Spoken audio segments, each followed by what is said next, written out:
This is you looking for stock music, an uphill battle of searching, scrolling, and filtering, but it doesn't have to be that way, right Zoe? Audio just released an AI search tool that allows you to copy and paste links from Spotify and give you similar results. This will cut down on your search time and you'll actually find songs that don't sound like stock music. They're offering 70% off your first year using code ATIA70 or using the link in my bio. Finally found the perfect song. There's sort of this recent trend in commercial filmmaking right now where things are very montage-y with quick cuts and push-ins and whip pans to new locations.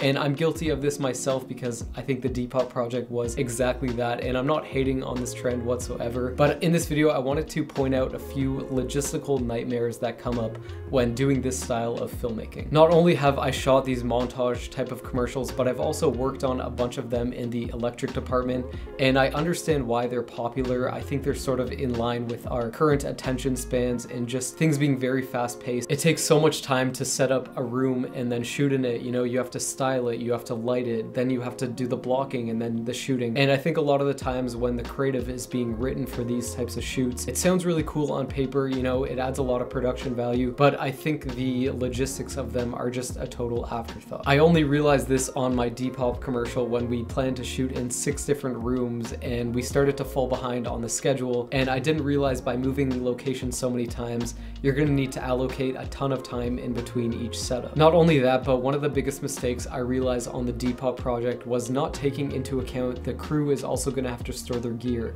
Like for example, camera needs to charge batteries and store the cases.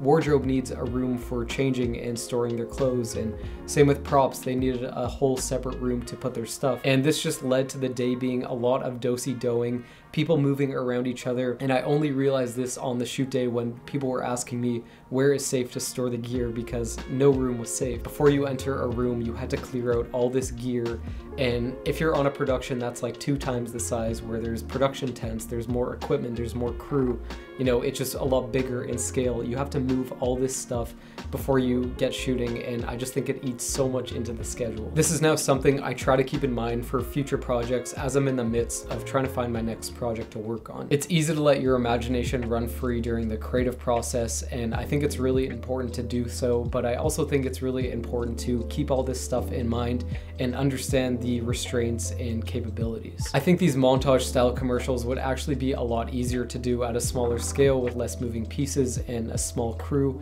but keep in mind if you are going to do them, you're going to be moving around a ton, figuring out where to store gear, so try to keep things nimble and just schedule enough time in your day for the location moves and stuff like that. And I think for me, I learned this the hard way. So the next project I do, I think I want to strip back a bit and just focus a little bit more on story.